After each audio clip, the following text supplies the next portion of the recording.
Hi there, this is Dr. Evan Osar with the Institute which is Integrative Movement Institute. Welcome to this edition of Facebook Live. This is actually round 2 since my good friend, colleague, and all-around great person, Oh, thanks.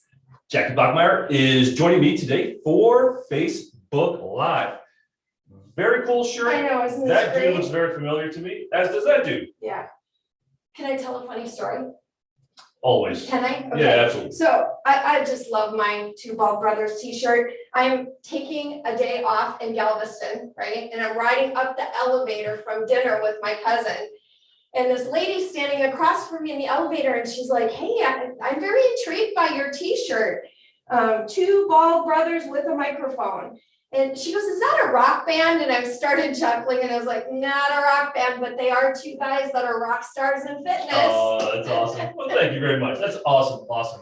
We're here today to discuss several topics. They seem sort of random. However, they're very intimately and intricately linked together. This past Saturday, my fellow anatomy geek, Jill Leary, and I just started a brand new series of Two Anatomy Geeks, the anatomy of breathing. Now, one of the things that you and I talk about, you're going through our integrated movement specialist certification program, the year-long intensive. Team 16. Team 16, woohoo! One of the reasons we actually started the Two Anatomy Geeks series is because you asked me about a year ago, hey, is there an anatomy resource that I really need to learn anatomy? Yeah. And I'm like, yeah, so I gave you a couple of recommendations, and I was mentioning it to my wife, Denise, who had many times asked me to do a series on anatomy. Yeah. So Jill and I were just sort of goofing around right before COVID hit, because Jill was working in our office. Jill was a student of mine in massage school over 20 years ago. It's crazy to think about. I was about 10 at the time.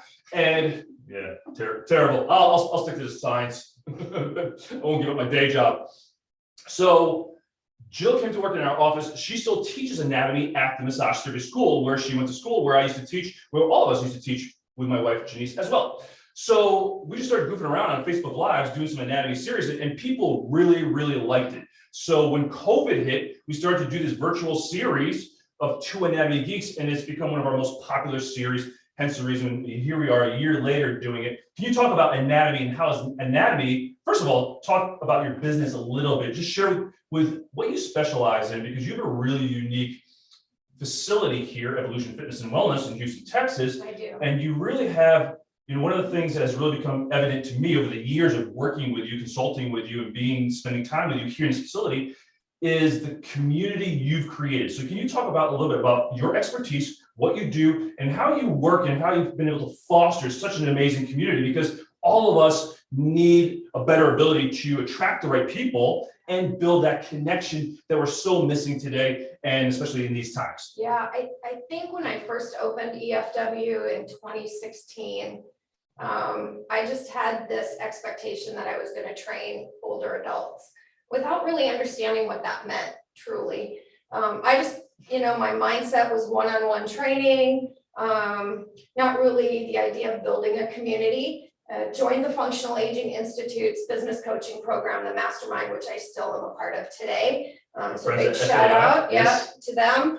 And then learned about all of the ways that small group training can benefit your community. And through that shift, as more and more people came in, we really developed an amazing community of people. And it's kind of interesting because you and I lately have talked a lot about just the right people coming in at the right time, and kind of how the universe, as you get more specialized, starts handing you more challenging people. Like the very sweet woman that I met yesterday that essentially doesn't have a hip joint. Right. So she's kind of just a big tissue mass here.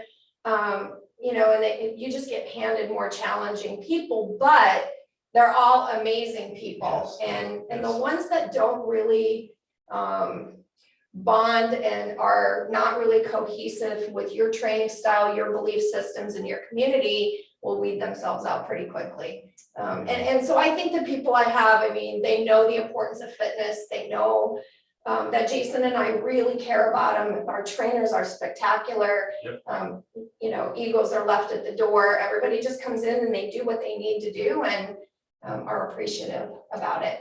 That's awesome. And one of the things that we're going to to discuss today, which is very, very relevant to one of your clients that we consulted with, is I had a brand new client virtual consultation last Wednesday. So a week ago Wednesday, I followed up with her yesterday, Wednesday. Woman about my age and our age in her 50s, and she had some significant rotation. She's like, my arms do this crazy thing when I go overhead. My legs do this crazy thing with rotation. I have this crazy low back pain. I've been to literally, she's been to 6 physical therapists this year, or since October. 6 physical therapists. She went even to a pelvic floor therapist. No one at all looked at her breathing. Her history was, Kathy's history was, she had 3 C-sections. And one of the things we noted was significant loss of hip rotation, which we often see with people that have had any kind of abdominal surgery or low back surgery or hip surgery. She had very little ability to rotate her trunk to the left. She could rotate right, no problem. She's like, I always feel like I'm rotated this direction, and I'm always trying to correct myself to go back this direction. So one of the things we looked at is in her range of motion, her mobility assessments. She had a really hard time standing on her left leg. And when we were doing active straight leg raise on the floor, she had a very hard time. Like she could barely lift her right leg off the floor. So I took her through an assessment, an online assessment. We took her through some breathing exercises, primarily focusing on her breathing and how she was working with her abdominal wall as she was breathing. She had significant improvements, ability to lift her right leg with no problems, and she even stood on her left leg. She's like, feel way more stable, and even some of her trunk rotation came back. So I gave her a week's worth of work, checked in with her last Wednesday. She's like, oh, I can stand on one leg, no problem. My trunk rotation is still limited to the left, but still way better. The biggest thing is like, I have no problem lifting my right leg off the floor now, and I feel just generally less rotated. That was 100% virtual after she'd seen 6 physical therapists in person over the last 6 months.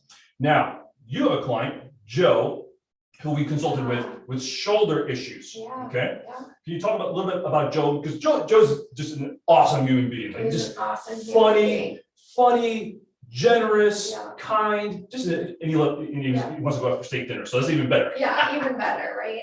So Joe came to me. He's one of our younger clients. Lots of trauma as we consulted with him, really kind of put into perspective just how much his body's been through since his high school football years. And what we discovered is that his shoulder issue it wasn't really showing itself as pure shoulder issue. He had a very traumatic gallbladder surgery where he had a pretty big scar. So most of us these days get these 3 little scars through laparoscopic, which doesn't make it any less significant when we're talking about our core. But in Joe's case, pretty traumatic surgery.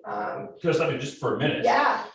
One of the things about Joe, like happens for so many of our clients, when we did a thorough history, like we took a 45-minute history. I forgot, didn't we? And it wasn't, we had him take his shirt off, and it was when he was doing some activity, I'm like, wow, he's got some serious distension on that right side of his abdomen. And then I saw the scar on the right side. And he said to me, and that's when he related the story of the appendix, the emergency gallbladder surgery, where they didn't find anything the first couple times he went to the hospital. But the 3rd time he went to the hospital, they rushed him into the emergency room because he was really pretty septic by that. Pretty sick.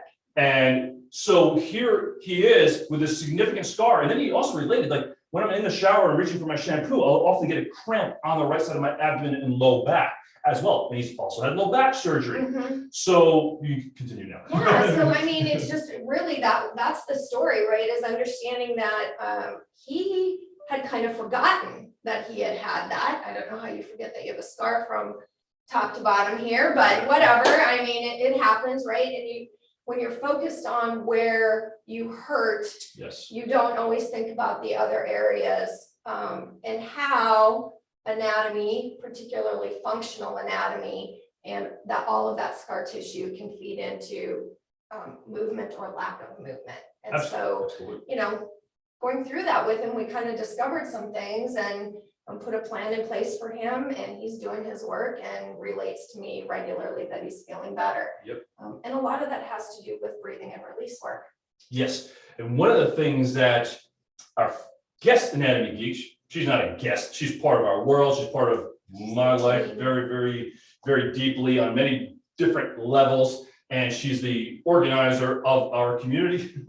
Denise is a specialist in myofascial release and scar tissue and visceral or organ mobilization. And one of the things that she finds with the majority of her clients is scar tissue will bind. So if you just do this with me, bring your right arm, and I want you guys to do this. Like put your left hand over your right side of your rib cage, bring your arm straight up next to your head as close as you can get it, and now bring it back down. Do that one more time.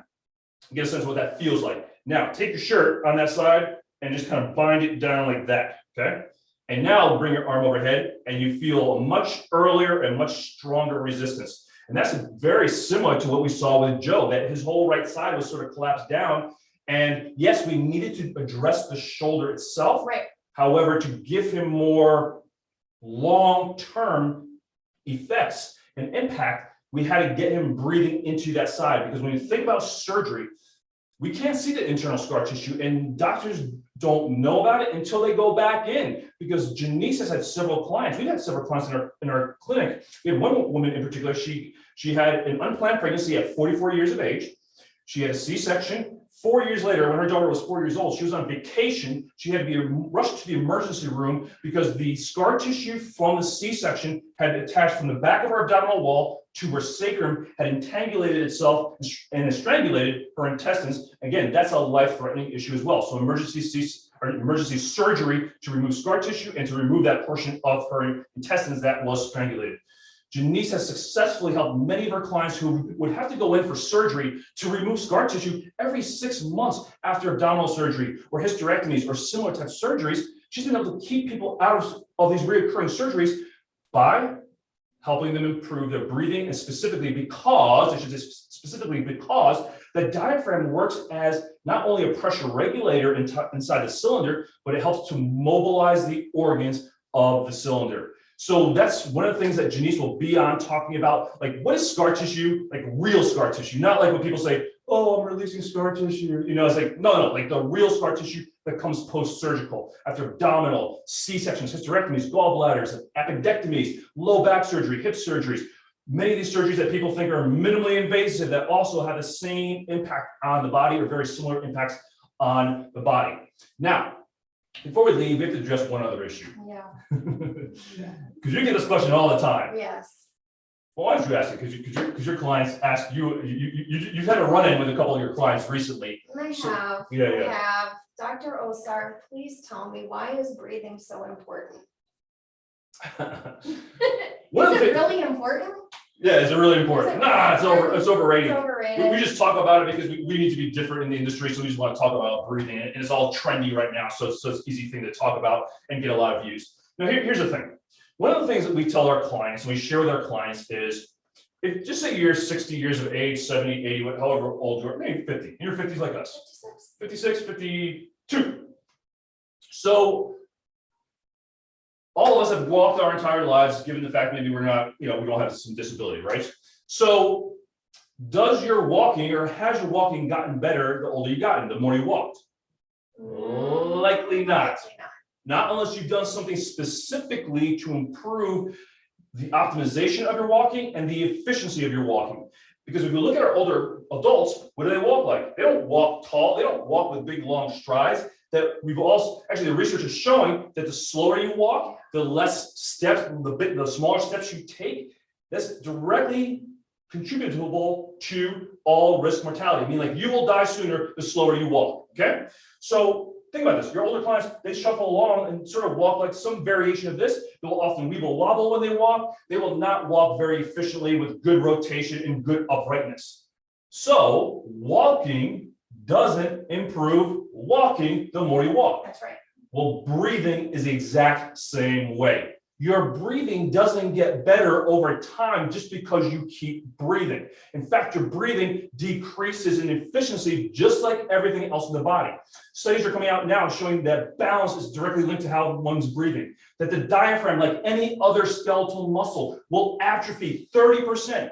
Think about this. Any muscle in your body, 30% decrease in strength, size and strength as you get older. 30%, not like 1% or 2%, 30% less efficiency in your diaphragm. And one of the things the body will do to try to get more oxygen or get better gas exchange is it will start to bring the head forward. Because we're thinking about CPR, right? When you do CPR, what do they tell you to do with the head position? Chin up so that you can get the air down. Well, the more inefficient your breathing becomes, the more forward head you will get, the more your rib cage will start to come forward and flare up. Actually, the shorter and tighter and the more overactive your pec minor, those accessory muscles of respiration become. So our breathing does not get more efficient. And then we try to exercise on top of that, which is awesome that you're exercising, but even exercise alone will not change how you're breathing. It will just reinforce the habits you already have. So I hope that answers it, that we have to develop a more optimal habit for breathing, to optimize breathing, to make it more efficient, and then build on top of that the strength, the power, the endurance to maintain that through the rest of our lives. And it is actually very easy to do, just like brushing your teeth is very easy to do, as long as you do it on a regular basis and you're consistent with it. That's right. Does that help? It does help a lot. Yeah. Awesome. So Dr. Osar, if somebody in your community wanted to learn more about the anatomy of breathing, what would they do? I'm glad you asked that. I would go to the Two Anatomy Geeks Anatomy of Breathing series. We break down breathing. We talk about the functional anatomy, the muscles that impact breathing, the alignment that impacts breathing, and how this relates to motor control, or how your brain controls the muscles for posture, for movement, and for performance. So Mary will put the link below this video wherever you're watching it, or next to your video in case people are watching on your site as well. Please join us. It's $49 for over 4 hours of content that you can use. It's not just us going, want, here's some muscles, and here's what they do, and good luck, have a good day. No, it's these are the muscles. This is how it works. This is how it impacts posture, movement, and performance. This is how you can use this information right now, today, and tomorrow with your clients to help them improve their breathing, and more importantly, improve their workout efficiency, improve the efficiency of their life. So click on the link below. If you can't be on live, we're in module number 2 this coming Saturday. You get all the recordings, and once the whole series is done, the 3-part series is done, we'll apply for CCs. We've been approved for CCs for pretty much all our other Two Anatomy Geeks series, covering the rest of the body. So once this series is done, you'll get CCs from ACE and NASM for that as well. So this is Dr. Evan Osar with the Integrative Movement Institute, Two Anatomy Geeks, as well as Integrative Movement Specialist. Thank you so much for being on. Thank you for what you do for your communities, for bringing the power of alignment, breathing, and control to your clients, and really making a difference. Because the one thing that I've seen since I've spent so much time down here with you is, like, your clients truly love you. They love you. They love this environment that you've created, a very safe and a way to connect, especially in this sort of disconnected world and where people are sort of butting heads. Like, this is a very safe, neutral area for people to come together and be joined through fitness. Because I've said before, I truly believe that we as health and fitness professionals, we can be the solution to bring people together, to be the leaders that don't divide people, that include all people regardless of their political beliefs, their social beliefs, where they're coming to us in the world, whether they're new exercisers, whether they're seasoned exercisers and fitness people. We have that power, that ability. So thank you for what you do. Thank you for what you do. Thank you for allowing me to be part of your community. You're a rock star. Thank you Thanks. very much. All right. Thanks, guys. We'll see you in Two Thanks, Anatomy guys. Geeks, and we'll see you next time at Integrative Movement Institute. Make it a great day.